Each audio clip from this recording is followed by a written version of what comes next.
are two different U.S. territories that share the same dramatic Caribbean skies. With a stunning harbor named after a Danish queen, famous arcs of white sand, and shimmering blue waters. Puerto Rico and the U.S. Virgin Islands are a tropical paradise. But they've also been called America's third border, with miles of tough coast to guard, waters where smugglers thrive, and one of the most heavily protected ports in the nation. They've played leading roles in one of the darkest periods in human history, when slave ships loomed on the horizon. Brutal colonial powers built massive fortifications to exploit the riches of the New World. And enslaved African men and women fled to the top of a towering bluff to make their daring bid for freedom. Puerto Rico and the U.S. Virgin Islands may be 1,000 miles from the U.S. mainland, but that's never stopped the people of these Caribbean territories from making their mark on history. It was here where a king of Latin pop took the stage alone for the very first time, where refugees from communist Cuba are known for one of the biggest names in rum, and where a hurricane turned a talented swimmer into a future NBA star. There's no end to the surprises of these two Caribbean lands, where dramatic cliffs are carved by the ravages of the sea, mountains touch the sky, and a landscape of giant sinkholes happens to be the perfect place to study the universe. These are the fascinating tropical lands of the U.S. Virgin Islands and Puerto Rico.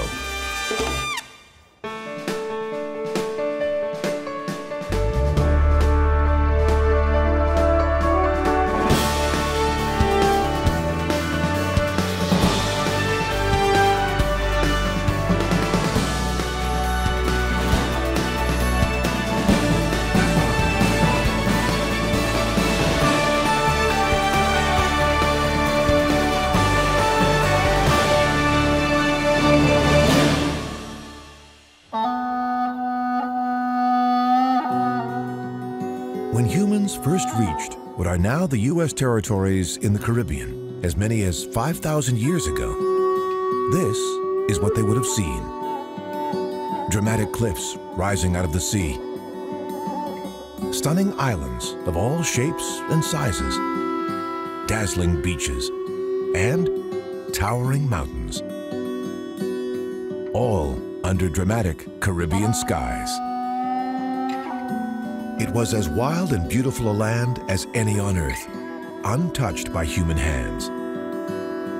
Little is known about the first people to discover the islands of the Caribbean, but we know much more about those who followed and were here when Europeans first arrived in the 15th century.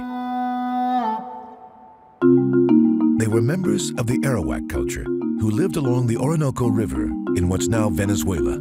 It was roughly about 400 BC that they started voyaging up and across the islands that are known as the Lesser Antilles, which arc across the Caribbean Sea. They include the U.S. Virgin Islands.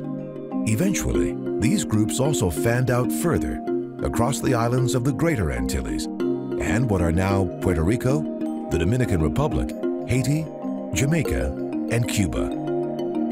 Over millennia, the various peoples who settled the islands of the Caribbean developed a complex, shared culture. They called themselves the Taino, which means the good people in their language. They made ceremonial stone and clay figures, called semis, of the many gods and spirits they worshipped. This is a giant version of what one of these ritual objects looks like. It's a museum of Taino culture here in the Puerto Rican town of Jayuya. The Taino's spiritual life was deeply connected to the natural world around them. And in Puerto Rico, there was no place as powerful as a lush mountainous forest that's known today as El Yunque. It's the only rainforest in the U.S. National Forest System. El Yunque lies on the eastern side of Puerto Rico and gets hit hard by rain-laden trade winds from the Atlantic Ocean. It rains 3 times a day here, on average. Its highest reaches are often completely covered in clouds. After all that moisture makes its way down through the canopy to the forest floor, it creates the dazzling rivers and waterfalls for which El Yunque is famous.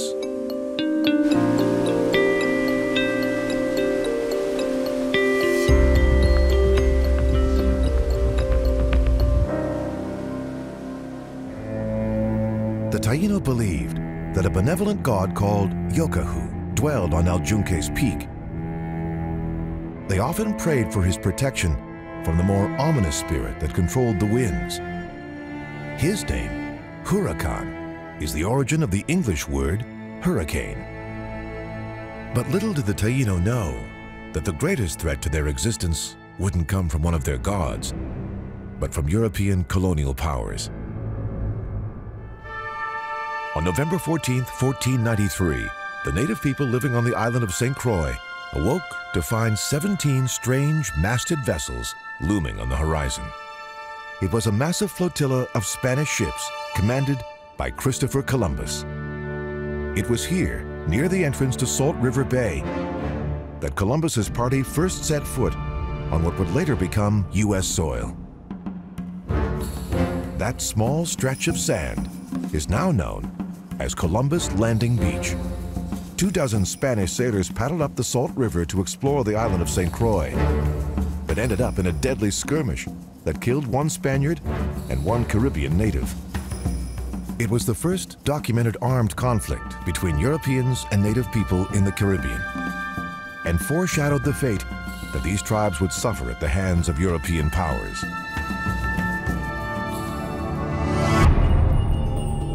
After sailing through the Virgin Islands, Columbus landed on nearby Puerto Rico. He gave it the name San Juan Bautista, which is how the Puerto Rican capital, San Juan, got its name. But 15 years went by before Spain established a permanent settlement here. In 1508, explorer Juan Ponce de Leon chose an inland spot for that settlement that is known as Capara. In 1936, archaeologists uncovered the foundation of the house where he lived. The Taino had welcomed the Spanish, but they were soon treated as slaves. The better armed Spaniards forced them to labor in the hills of their own island in search of gold. Any Taino who rebelled were brutally tortured or executed. Many others died from European diseases. The gold the Taino mined was why the island came to be known as Puerto Rico, which means rich port in Spanish.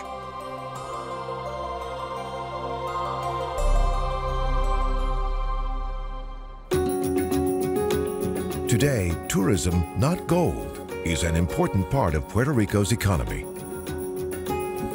After giant cruise ships like these pull up to the docks of San Juan, their passengers eagerly flood the streets of the oldest city on U.S. land. The Spanish moved the capital here to San Juan in 1521. One of their first major buildings was the San Jose Church. It was built by Dominican friars. Today, it's the second oldest church in the Americas. Spain's fortunes of silver and gold from the Caribbean and Central and South America quickly grew, but so too did the struggle between European nations to control Puerto Rico, since its harbor was perfectly positioned on trade routes to and from the New World. One of old San Juan's nicknames is the Walled City, thanks to the massive defenses that surround it. In the 1600s, the only way to get in or out of the city was to pass through one of a series of towering gates. Only one is still standing. It's known as Puerta San Juan. Gates like this one helped the Spanish track and control trade. But every night, Puerta San Juan's heavy doors were locked to protect the city and its residents from invaders. The Spanish believed there were enemies on all sides. Native people might attack them by land, while European powers might try to invade them by sea. In order to defend Old San Juan, which lies on an island, the Spanish ended up building 4 different forts.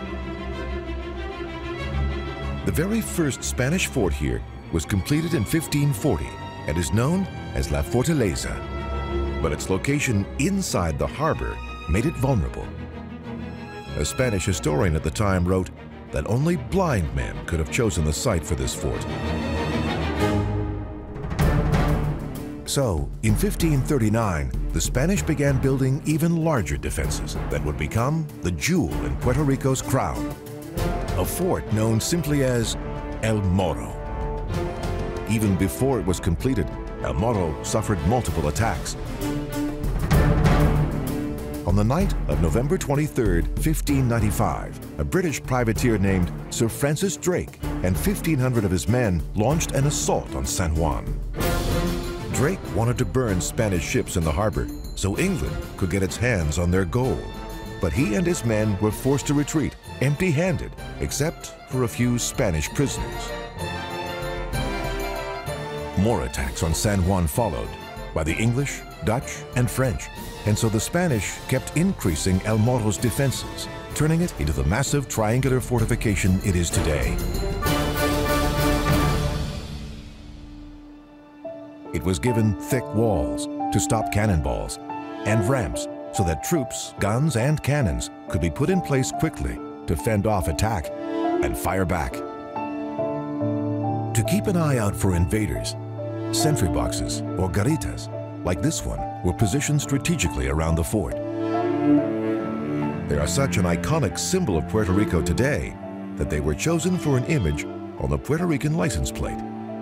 Thanks to its forts, Spain was able to maintain control of Puerto Rico, but it wasn't long before other colonial powers were moving in on the nearby Virgin Islands. When Christopher Columbus first navigated the islands of the Caribbean, he was so awestruck by their beauty that he named them the Virgins, in reference to a famous Catholic legend.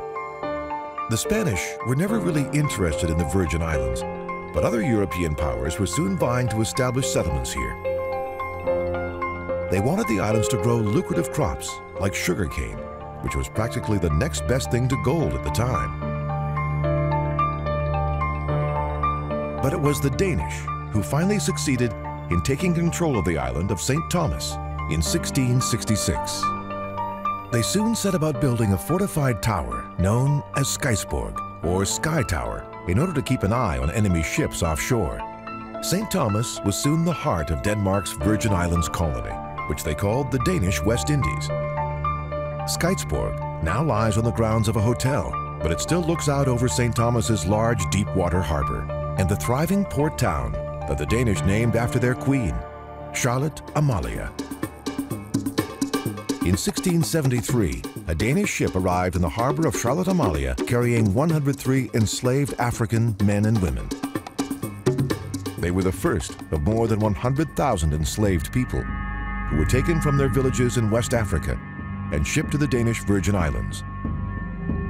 These human lives became a key piece of an elaborate international economic system known as the transatlantic slave trade. Between the late 1600s and the 1800s, roughly 450 Danish slave ships left the African coast for the Caribbean. When they finally arrived in the Virgin Islands, about 3 months later, roughly 13% of the enslaved Africans on board had already died or gone missing. Often, the captains and crew simply tossed the bodies of the dead and sick overboard. As the ships wound their way through the Virgin Islands, very few, if any, of the enslaved passengers would have seen the landforms they passed by. Their entire journeys were spent below deck, chained to narrow bunks. After arriving at the docks of Charlotte Amalia, the enslaved African men and women were sold at auction and then sent on to plantations across the Danish West Indies. One of the biggest lay on the island of St. Croix. These stone ruins are what remain of the Wim sugar plantation, which was first established in the early 1700s. This is the Great House, where the owners lived. It's surrounded by a dry moat, which helped keep the house and those inside cool. But all around the house enslaved Africans spent their days in the hot Caribbean sun, growing and harvesting sugarcane and running the mill that turned it into a variety of products for export. Many slaves on plantations across the region tried to escape. When they did, they were labeled maroons, after a Spanish word that means untamed. One place that escaped slaves fled to was the dramatic northwest coast of St. Croix, a place known today as Ham's Bluff. They hid out in the rugged terrain of this still very wild corner of the island. From the top of the bluff, where the old Ham's Light now stands, the African men and women are said to have tried to hail passing ships, hoping that they would carry them to freedom.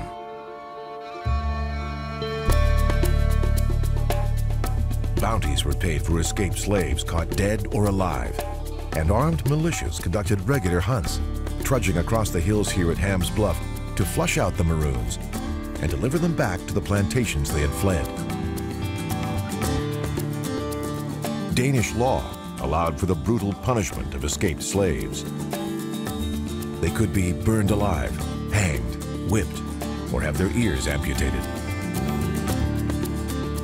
By November 1733, a group of slaves had had enough and decided to revolt.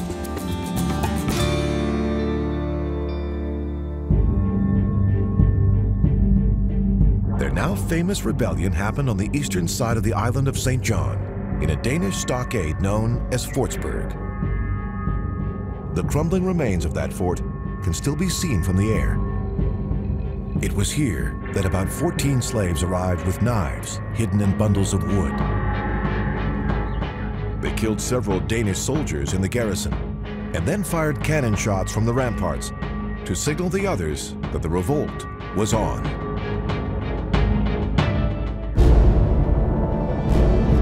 For the next 6 months, West African slaves controlled St. John and its more than 100 plantations. But eventually, 200 French soldiers from the island of Martinique came to the aid of the Danish. They landed on St. John and hunted down those responsible for the raid. Some of the slaves are said to have fled up to the top of this cliff, known as Ram's Head, on the southernmost corner of the island. Then, they flung themselves off the edge, down to the rocks and sea below, preferring suicide to capture.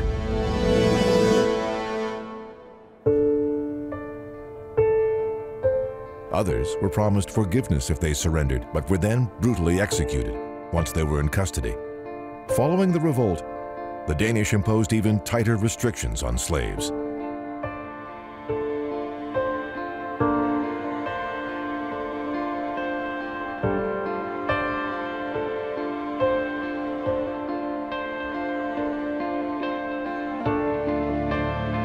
It wasn't until 1848 that slaves in what are now the U.S. Virgin Islands won their freedom by laying siege to the Danish fort in Frederiksted, here on the west side of the island of St. Croix.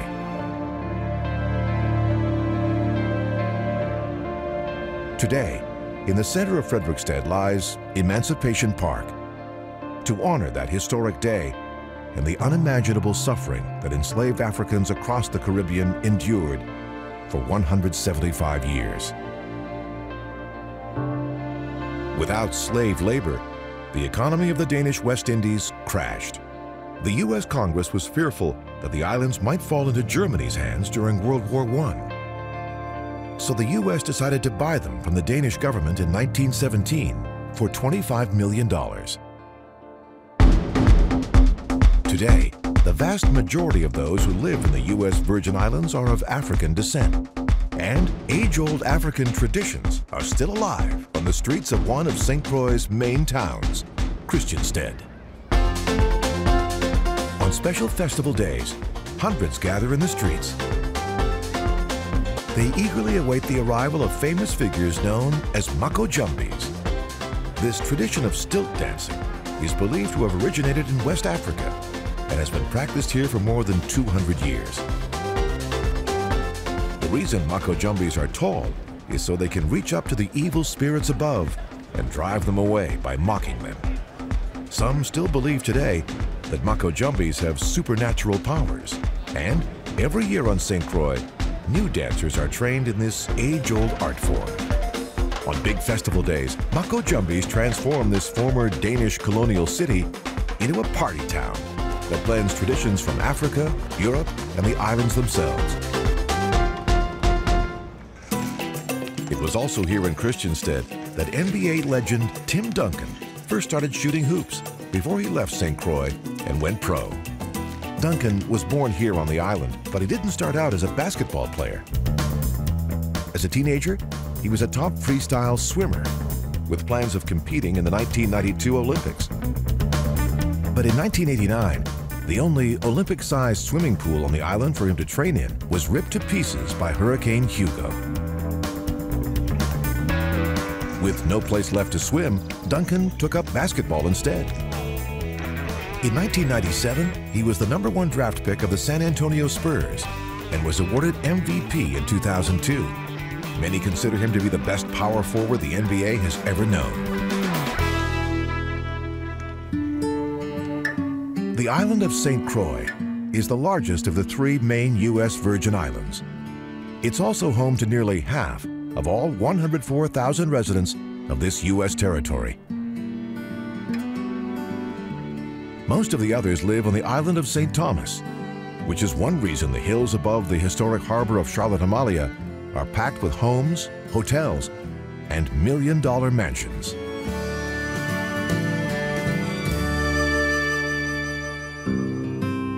But the last of the big 3 U.S. Virgin Islands, St. John, is largely uninhabited.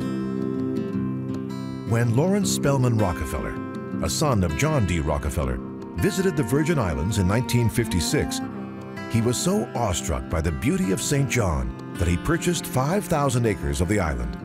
He then donated them to the U.S. government to create the new Virgin Islands National Park. It has since grown to nearly 13,000 acres and includes reefs and smaller islands along St. John's coast. With so much of the island protected, there are only about 4,000 permanent residents on St. John today. Most of it remains wild. Like St. Thomas, St. John was created by volcanic eruptions deep under the sea, with stunning reefs and uninhabited shores. Many come here to float across the ancient volcanic seabed of the Lesser Antilles and peer down on the colorful creatures that call it home. The U.S. Virgin Islands share the same blue waters with their U.S. neighbor, Puerto Rico. But there are very different stories about how these Caribbean territories came to be part of the United States. To get the Virgin Islands, the U.S. sent Denmark $25 million, which would probably be worth about $500 million today. But getting its hands on Puerto Rico took a military invasion with thousands of troops during America's war with Spain.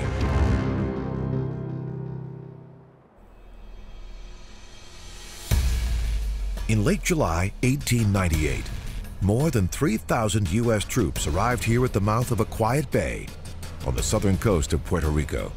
They were preparing to invade the island and seize it from Spain, just a few months after a deadly strike on U.S. forces in Cuba.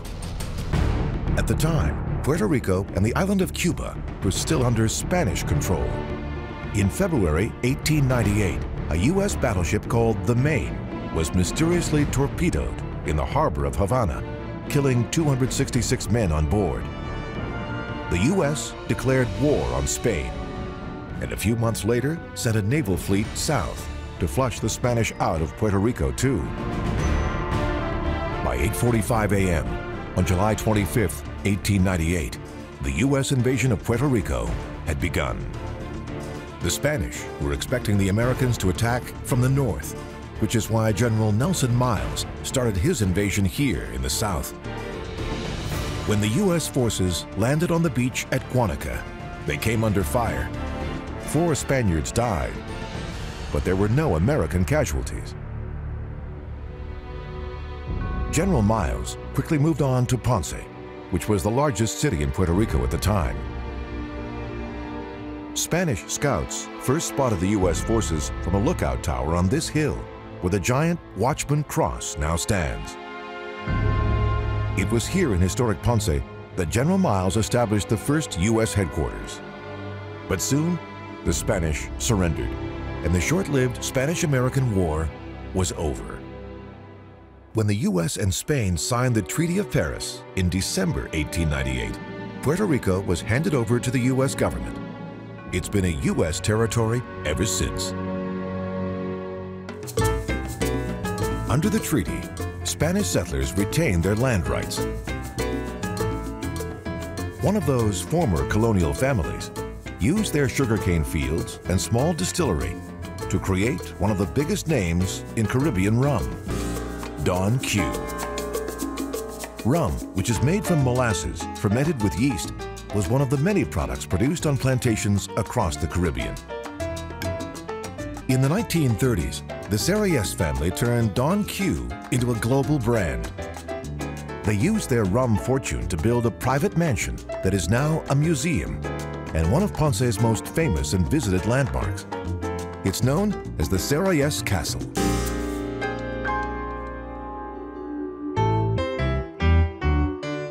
80% of the rum that Americans drink is reported to come from Puerto Rico.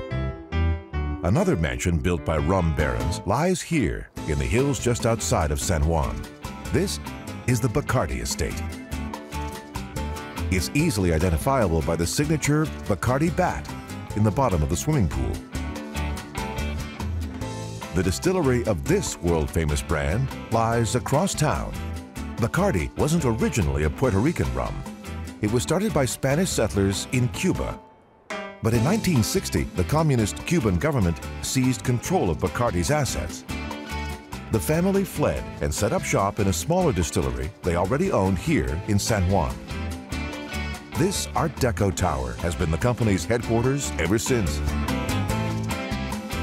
Today, 70 million cases of Bacardi rum are produced here every year, and are one reason Puerto Rico is one of the biggest rum producers in the world. When Spanish ships left the harbor of San Juan, loaded with rum and sugar, they also carried another Puerto Rican crop that was famous in Europe: coffee. It's still grown on plantations all across the Central Mountains here.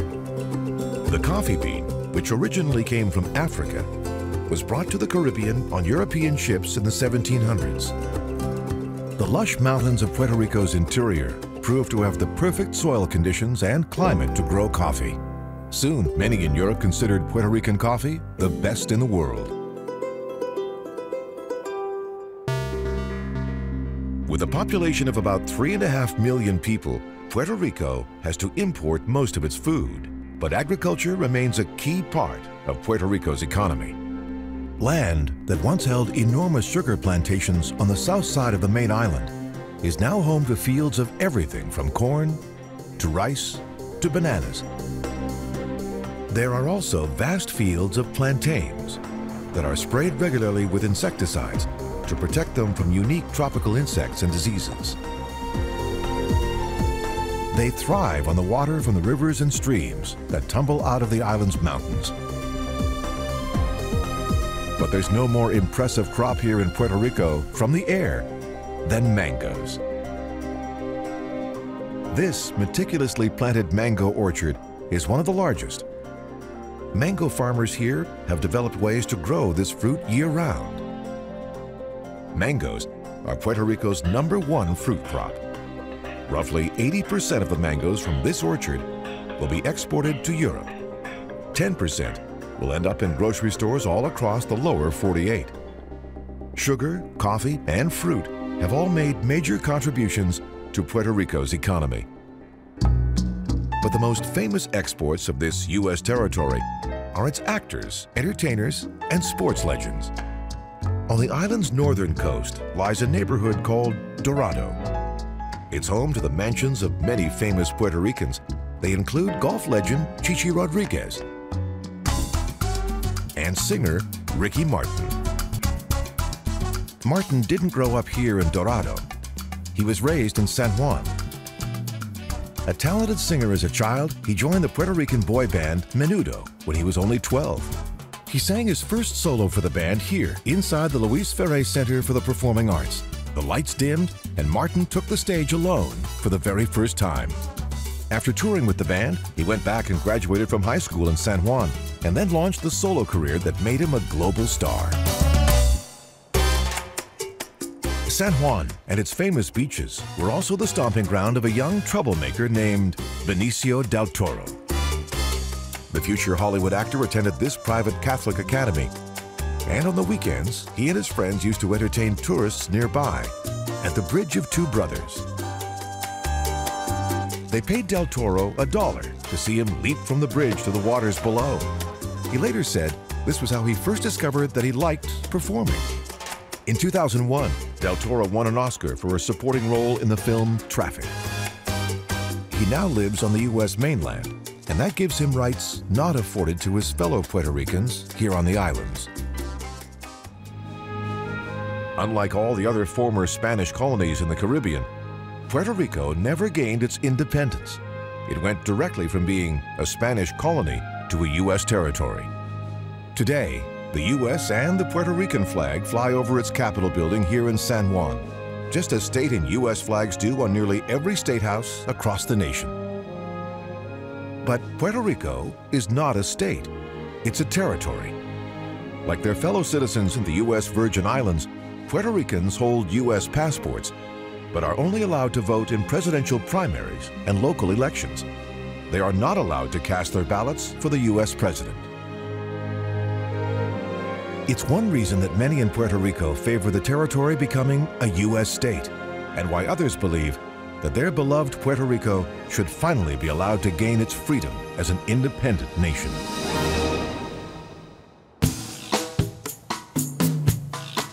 If it were a state, Puerto Rico would be bigger than Rhode Island, but smaller than Connecticut. Its land covers just over 3,500 square miles. And it's not just a single island.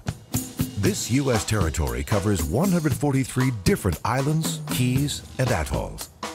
But only 3 of them are inhabited by permanent residents. The main island of Puerto Rico, Vieques to the southeast, and Culebra, which is famous for one of the most beautiful stretches of sand in the world. It's called Flamenco Beach and lies on Culebra's northern shore.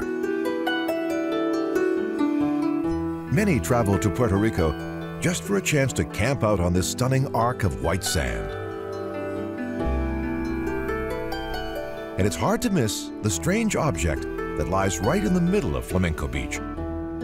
It's an abandoned U.S. Army tank covered with graffiti.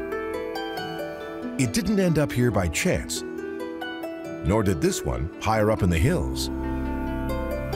These military remnants are evidence of a time when the U.S. government valued Puerto Rico not for its natural beauty and tourism dollars, but because of its strategic location on the edge of the Caribbean Sea between Europe and South America.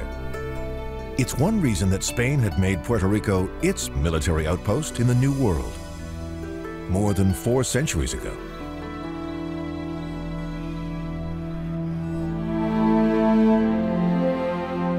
And Culebra wasn't the only Puerto Rican island used by U.S. forces. In 1941, at the height of World War II, military planners arrived on the nearby island of Vieques and started building this.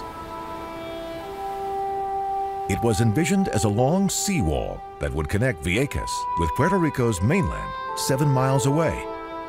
Its purpose was to create a protected harbor on one side for the U.S. and British navies, one bigger even than Pearl Harbor. But 2 years later, the Great Seawall Project was abandoned, leaving Vieques with only a 1-mile-long pier that still reaches out into Vieques Sound, over 5 miles short of its goal. It's known by locals as rompeolas, or breakwater.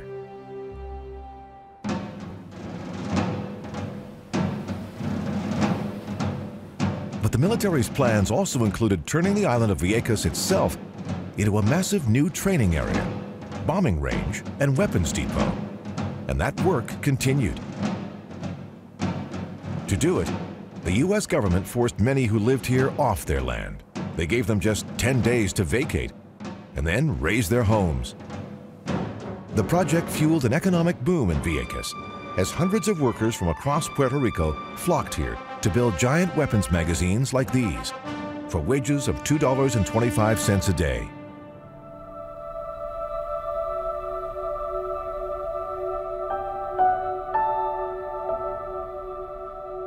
For the next 50 years, the U.S. military and its NATO allies used Vieques for exercises and bombing practice.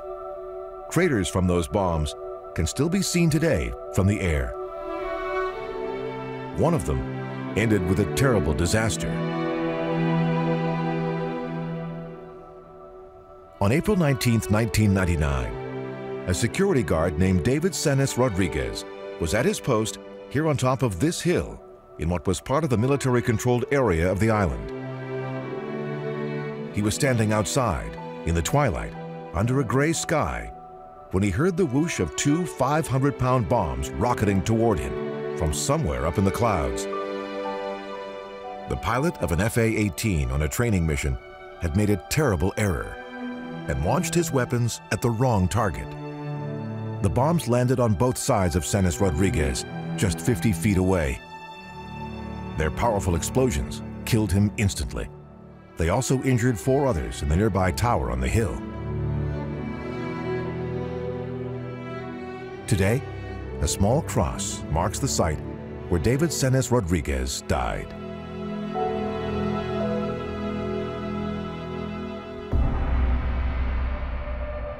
His death immediately galvanized the civilian population on Vieques, who protested the Navy's presence here by walking out onto the bombing range to prevent another disaster. Their years of work finally paid off in 2003.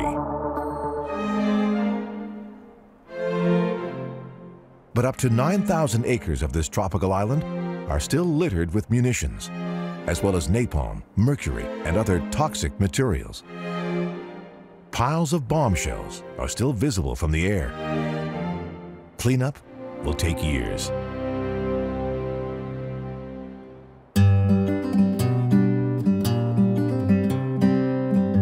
By 2003, almost 18,000 acres of this former military land had been turned into the Vieques National Wildlife Refuge. Not far from the piles of bombshells, stingrays now glide unthreatened in the protected shallows along the Vieques coast.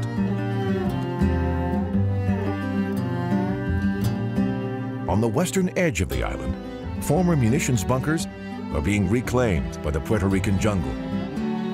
And along the island's southern shore, herds of wild horses roam free, right next to the beachgoers who are happy to be reclaiming their piece of paradise. In 2003, Rompiolas was renamed the Port of Liberty David Sanes Rodriguez in honor of the watchman whose death led to the Navy's withdrawal.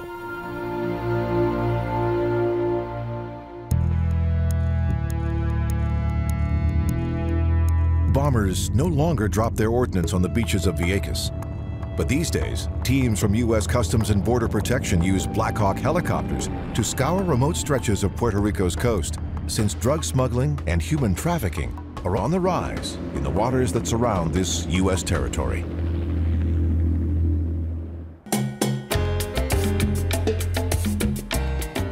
"40 miles west of the main island of Puerto Rico lies one of its great treasures.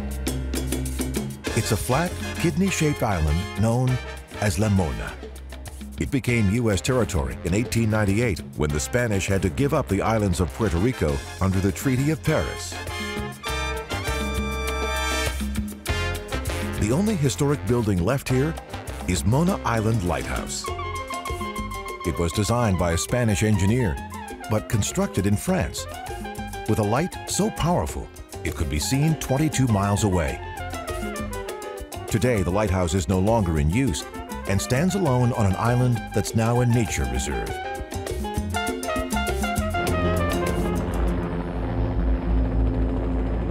But since Mona Island lies just about halfway between Puerto Rico and the Dominican Republic, it's become a flashpoint for illegal immigration from Cuba, Haiti, and other nations in Central and South America.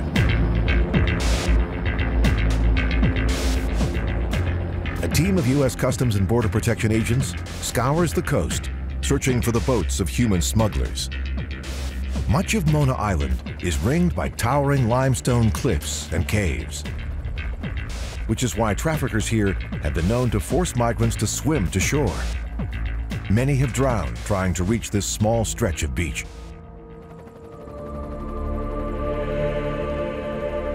Patrolling Mona and its smaller sister island, Monito, is one of the many challenges for U.S. Customs and Border Protection agents stationed in Puerto Rico. But the biggest is trying to catch drug runners in the vast, endless sea that surrounds this U.S. territory. These days, rising quantities of South American cocaine are loaded on speedboats in Venezuela. Smugglers then fan out across the Caribbean. Some of these vessels can take just a few hours to reach the waters of Puerto Rico. Once the drugs hit shore, most are then repackaged and smuggled onward to the U.S. mainland and other countries around the world. Out here, spotting the tiny boat of a drug smuggler can be next to impossible, even with high-tech gear. Cargo ships are also carefully monitored for suspicious activity. And when those ships reach the harbor of San Juan, their cargo passes through one of the most heavily monitored ports in America. San Juan's port, just south of the city, is equipped with enough high-tech scanners to X-ray every single cargo container that arrives in Puerto Rico.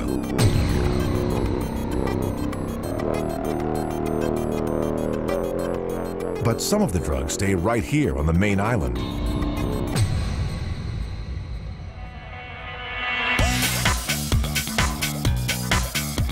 In 2011, Puerto Rico law enforcement agents discovered that a major narcotics ring was located right next to the highest offices in the land.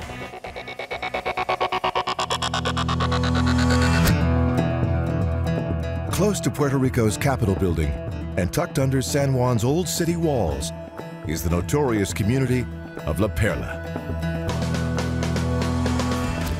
In the 19th century, La Perla was home to the city's slaughterhouses. Slaves also lived here, since they weren't allowed to live inside the city's walls. But it was recently discovered that a drug gang here was using La Perla as a distribution hub for at least $20 million worth of South American narcotics.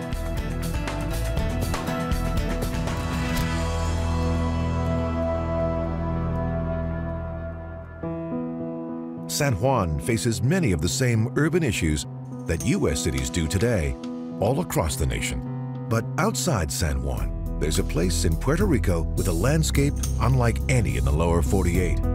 Strange limestone hills that cradle one of the largest telescopes in the world.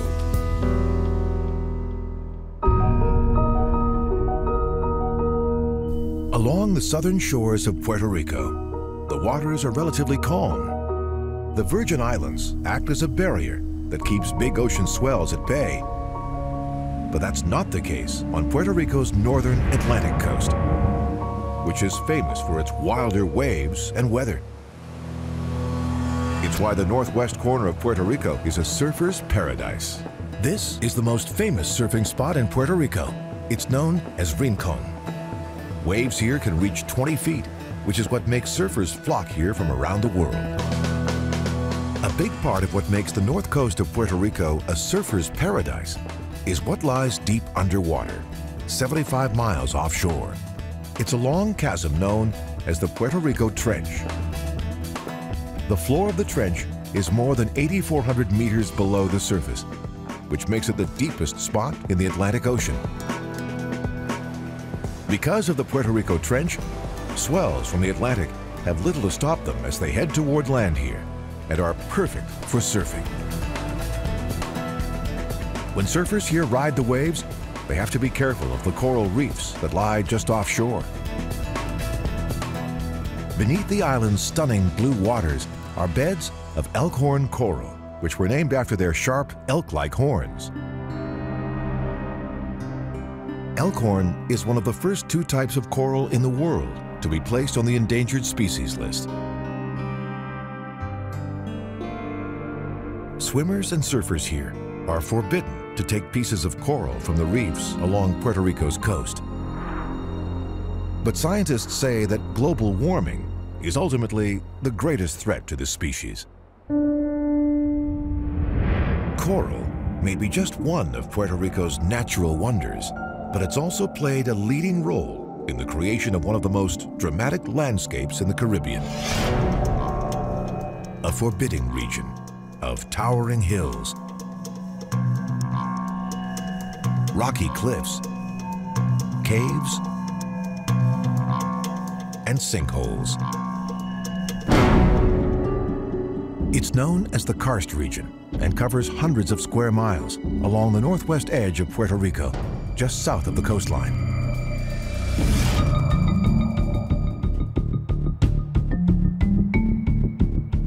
Karst is eroded limestone that was created millions of years ago when shifting tectonic plates started pushing up the ocean floor. Over time, the remains of coral, as well as the bones of fish and other sea creatures, fused together to create a vast bed of limestone rock. Then, over time, rain and weather eroded and sculpted that rock into the forms we see today. From the air, this region almost looks like a vast burial ground for giants. Geologists call these dramatic peaks mogotes. Very few Puerto Ricans live here among these otherworldly hills, for good reason. Deep below the earth, rivers actually wind through the limestone, constantly eroding the porous rock above. They've created an amazing cave system under these hills, known as the River Komoi Cave Park.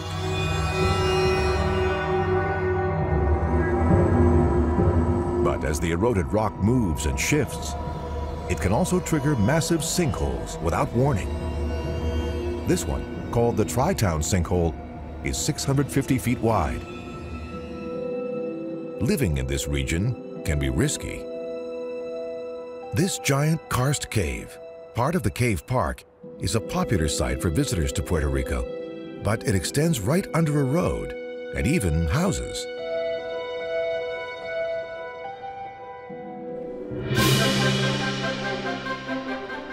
In 1958, an engineering professor at Cornell named Bill Gordon came up with an audacious proposal. He knew that the Pentagon wanted to build a 1,000-foot wide telescope to study the upper atmosphere as part of its ballistic missile program. Gordon suggested building the massive telescope's curved reflector right inside one of the sinkholes. The Pentagon loved the idea, and soon Puerto Rico was home to the world's largest single-aperture radio telescope. It was named the Arecibo Observatory, after the town of Arecibo nearby. What makes the karst region a perfect location for this facility is that it lies close to the equator, which means scientists here have a clear view of all the planets in the solar system. The reflector is made up of 40,000 thin aluminum panels that can be adjusted individually to provide the receiver above with precision data. The receiver is suspended on cables strung from 3 giant support towers. Today, the Arecibo Observatory is operated by Cornell University and the National Science Foundation. Researchers from around the world come here to study pulsars and planets, and even to search for signs of extraterrestrial life.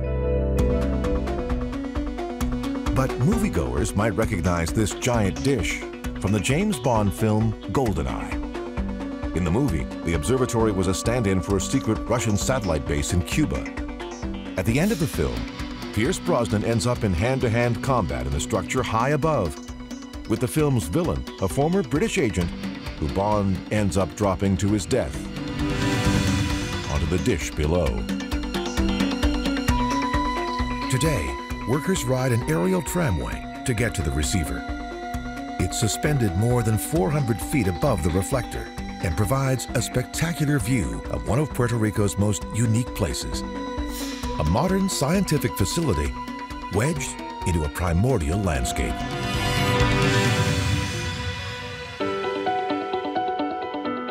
There's no end to the wonder of these Caribbean lands. With their historic towns, pulsing cities, and sunlit shores. They may lie more than 1,000 miles from the U.S. mainland, but Puerto Rico and the U.S. Virgin Islands have always been an essential part of the story of America.